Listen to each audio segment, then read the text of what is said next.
Hi, my name's Carlos Cervera. I'm from Indiana, and my pronouns are he, him. And today, I am going to read you The Lorax by Dr. Seuss. And this is the 50th anniversary edition. There's the little Lorax surrounded by his trees. Then here is another picture of the Lorax.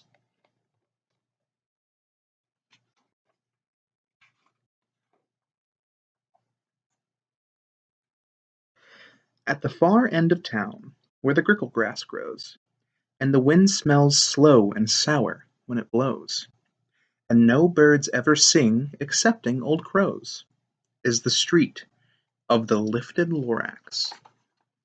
And here is the street of the lifted Lorax.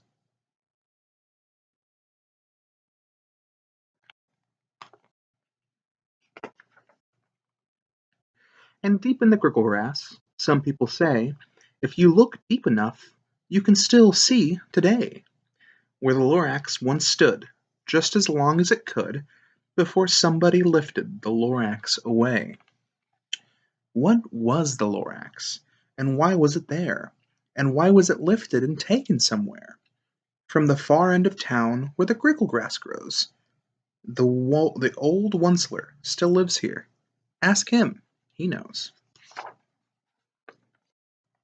Then here's our little main character, right down here in the grass.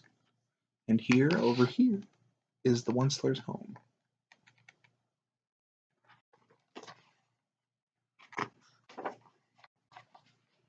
You won't see the Onceler.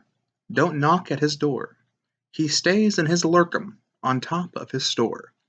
He lurks in his lurkum cold under the roof, where he makes his own clothes out of myth-muffered moof. And on special dank midnights in August he peeks out of the shutters, and sometimes he speaks, and tells how the Lorax was lifted away. He'll tell you, perhaps, if you're willing to pay. Here is the Onceler's shop, right here.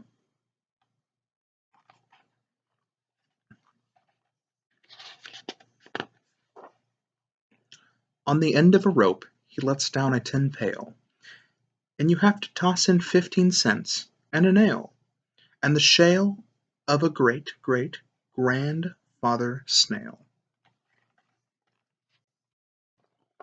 And then here's our main character tossing in all the necessary items.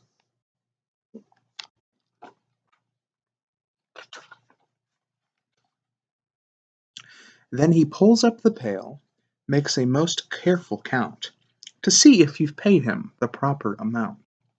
Then he hides what you've paid him away in his snub, his secret strange hole, and his grubulous glove. Then he grunts, I will call you by my whispermophone, for the secrets I tell are for your ears alone. Up here you can see him getting his bucket full of chuff, and down here is his grubulous glove. Here's his little secret compartment.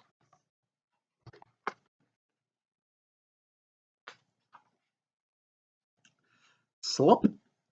Down slops the whispermophone to your ear, and the old Onceler's whispers are not very clear, since they have to come down through a snurgly hose, and he sounds as if he had smallish bees up his nose.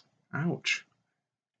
Now, I'll tell you, he says, with his teeth sounding gray, how the Lorax got lifted and taken away. It all started way back, such a long time ago back. Then here is the snurgly hose coming down for you to hear.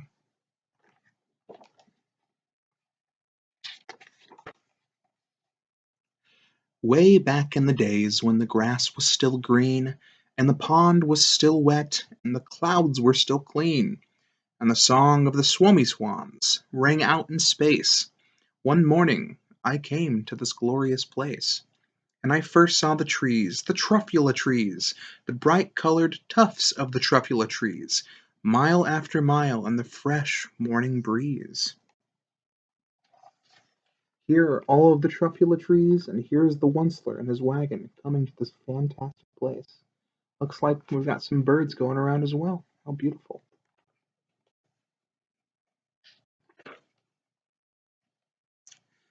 And under the trees I saw brown barbaloots frisking about in their barbaloot suits as they played in the shade and ate truffula fruits. From the ripulous pond came the comfortable sound of the humming fish humming while splashing around. Over here are the barbaloots playing around, and over here are the humming fish singing around.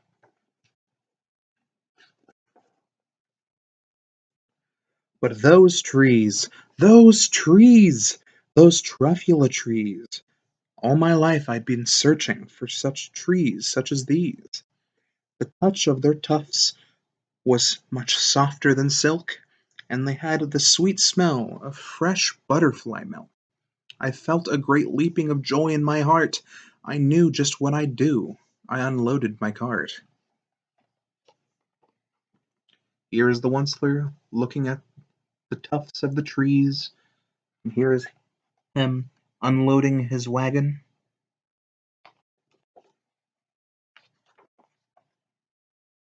In no time at all, I had built a small shop. Then I chopped down a truffula tree with one chop, and with great skilful skill, and with great speedy speed, I took the soft tuft, and I knitted a thneed. Here's his shop. Here's a barbaloot looking at a thneed.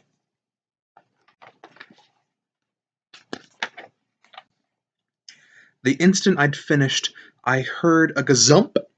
I looked. I saw something pop out of the stump of the tree I'd chopped down. It was sort of a man. Describe him? That's hard. I don't know if I can.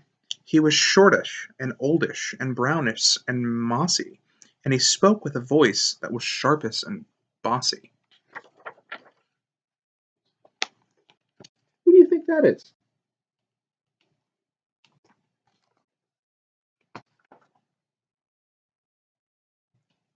Mister, he said with a sawdusty sneeze, I am the Lorax. I speak for the trees. I speak for the trees have no tongues, and I'm asking you, sir, at the top of my lungs. He was very upset, and he shouted and puffed, What's that thing you've made out of my truffula tuft? That's right, the Lorax. And he's very upset about the thneed.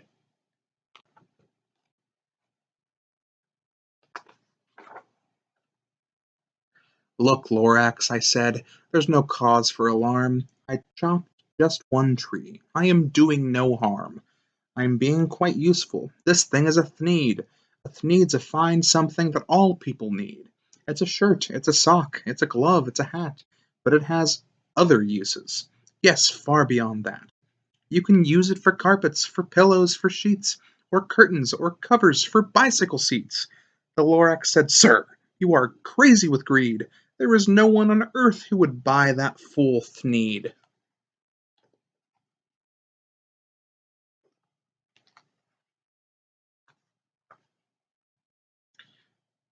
But the very next minute I proved he was wrong, for just at that minute a chap came along, and he thought that the thneed I knitted was great. He happily bought it for $3.98. I laughed at the Lorax. You poor stupid guy. You never can tell what some people will buy. Here's him taking off with the thneed, and the Onceler counting his money.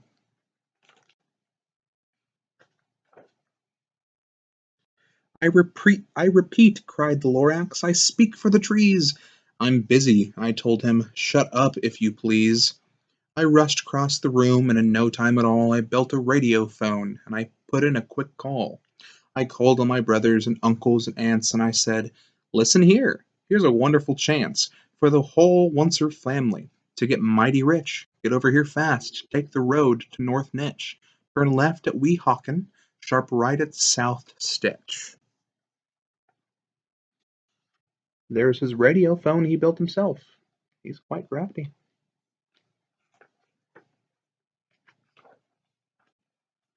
and in no time at all in the factory I built, the whole Onceler family was working full tilt. We were all knitting thneeds, just as busy as bees, to the sound of the chopping of truffula trees. They're chopping all the truffula trees down.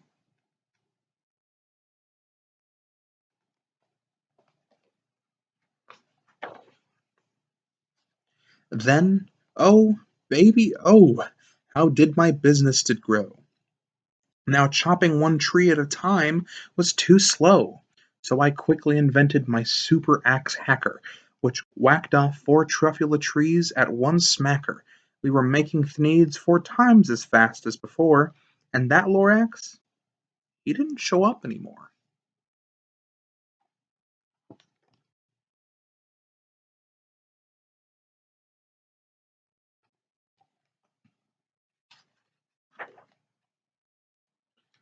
But the next week he knocked on my new office door.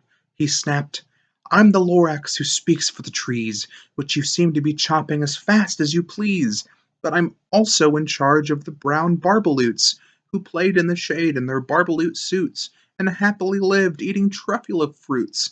Now, thanks to your hacking my trees to the ground, there's not enough truffula fruit to go round, and my poor barbaloots are all getting the crummies because they have gas and no food in their tummies." Here are the barbaloots who are hungry.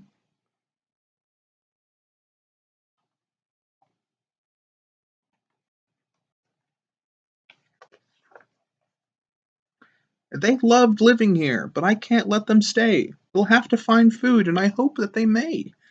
Good luck, boys, he cried as he sent them away. I, the Onceler, felt sad as I watched them all go. But business is business, and business must grow, regardless of crummies and tummies, you know.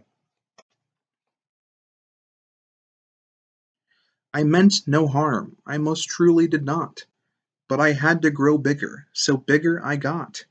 And I biggered my factory, I biggered my roads, I biggered my wagons, I biggered the loads of the thneeds I shipped out. I was shipping them forth to the south, to the east, to the west, to the north.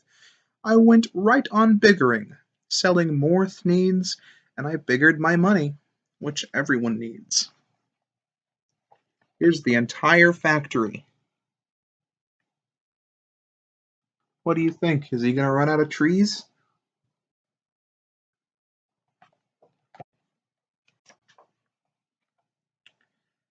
Then again he came back. I was fixing some pipes when that old nuisance Lorax came back with more gripes. "I am the Lorax," he coughed and he whiffed. He sneezed and he snuffled, he snargled, he sniffed. "Onceler," he cried with a crufulous croak, "Onceler, you're making such smogulous smoke.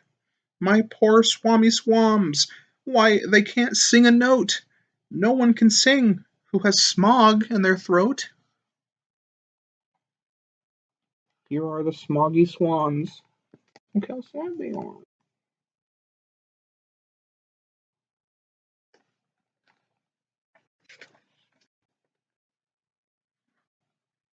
"And so," said the Lorax, "please pardon my cough. They cannot live here, so I'm sending them off. Where will they go? I don't hopefully know. They may have to fly for a month or a year to escape from the smog you've smoggled up around here." There are all the smoky swans running away.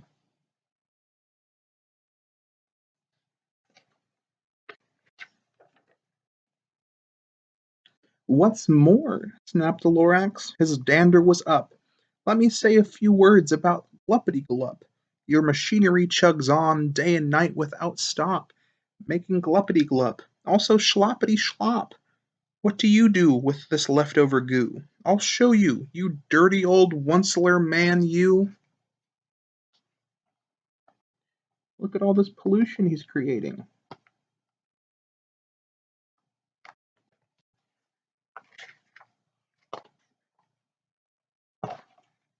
You're glumping the pond where the humming fish hummed. No more can they hum, for their gills are all gummed. So I'm setting them off. Oh, their future is dreary. They'll walk on their fins and get woefully weary, in search of some water that isn't so smeary. Look how dirty they made the water.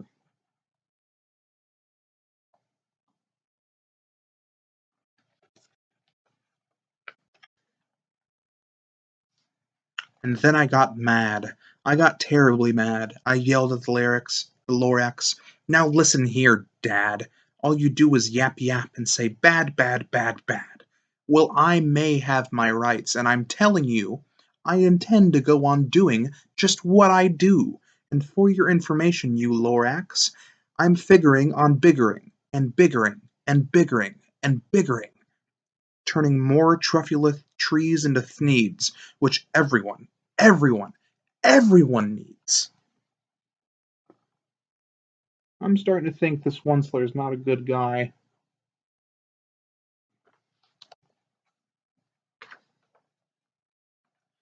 At that very moment we heard a loud whack. From outside in the fields came a sickening smack of an axe on a tree. Then we heard the tree fall, the very last truffula tree of them all. The very last truffula tree got cut down.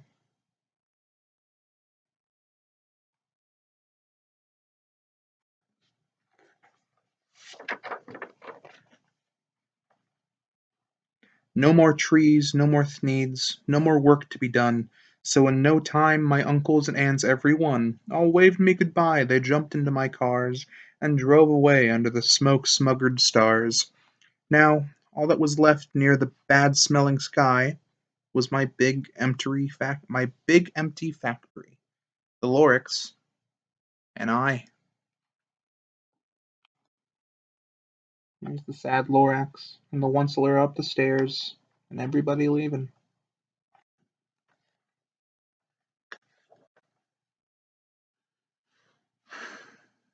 The Lorax said nothing, just gave me a glance, just gave me a very sad, sad, backwards glance.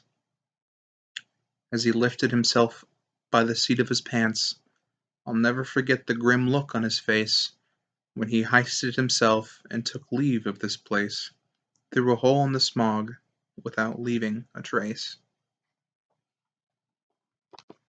Lorax leaves. His home is destroyed.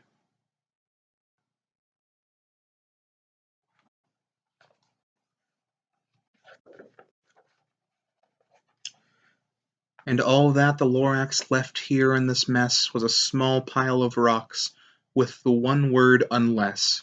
Whatever that meant. Well, I just couldn't guess. That was long, long ago, but each day since that day I've sat here and worried away. Through the years, while my buildings have fallen apart, I've worried about it with all of my heart. Here's what the Lorax left before he went. I wonder what it means. Unless.